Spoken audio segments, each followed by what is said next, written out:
نحمده ونصلي على رسوله الكريم أما بعد قال تبارك وتعالى في القرآن لقد كان لكم في رسول الله أسوة حسنة وقال عليه الصلاة والسلام إن أمثل ما تداويتم به الحجامة أو كما قال عليه الصلاة والسلام الحمد لله Rukaiya and হিজামা সেন্টারে আমরা এসে খুবই আনন্দিত। আমি মোহাম্মদ ফয়সাল আহমদ সিটি হাউজিং কেন্দ্রীয় জামে মসজিদের ইমাম এবং খতিব হিসেবে কাজ করছি।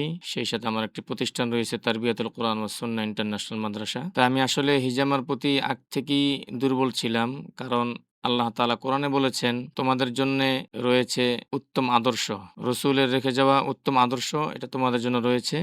আর এই আদর্শের মধ্যে একটা হলো চিকিৎসা। তো আল্লাহ নবী নিজের জীবদ্দশায় হিজামা চিকিৎসা নিয়েছেন, হাদিস দ্বারা এগুলো প্রমাণিত। তো এই জন্য মূলত চিকিৎসার ক্ষেত্রে হিজামাটা নেওয়া এটা খুবই জরুরি।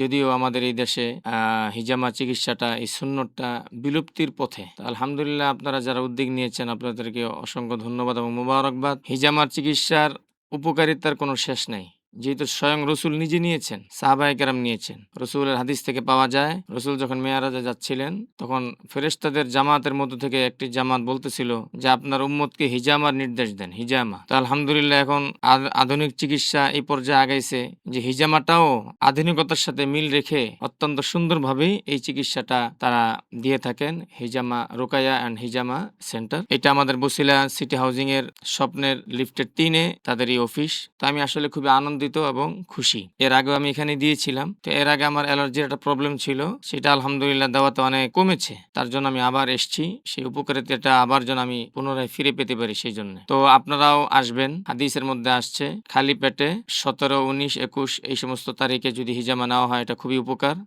সেই সাথে সোমবার এবং বৃহস্পতিবার দিন যদি নেওয়া যায় সেটা আরো বেশি উপকার। এছাড়াও এই টাইম ছাড়াও যদি শারীরিকভাবে বেশি অস্বস্তি ফিল করি আমরা যে কোনো টাইমে নিতে পারি ইনশাআল্লাহ। রসুলের এই সুন্নত যদি আমরা ফলো করি, রসুলের এই মৃত সুন্নত জিন্দার আমরা সহযোগিতা করার সওয়াব পেয়ে যাব। হাদিসের মধ্যে আসছে রসুলের যে সুন্নতগুলো জমিনে নাই, মারা যায়, সেই মৃত সুন্নত যদি কেউ জীবিত করে 100 গলা কাটা শহীদের সওয়াব তার আমল নামে দেওয়া হয়। তো আমরা রসুলের এই সুন্নত জীবিত করার লক্ষ্যেও আমরা আসতে পারি এবং হিজামার এই চিকিৎসাকে নিয়ে এই চিকিৎসা বিদ্যাটাকে আমরা প্রাণবন্ত করতে পারি। আল্লাহ পাক আমাদের সবাইকে রসুলের এই সুন্নত তরিকার এই চিকিৎসাকে সমৃদ্ধ করার জন্য আমরা সকলে এগিয়ে আসবো। সকলকে ধন্যবাদ এবং মোবারকবাদ জানিয়ে আমি শেষ করছি।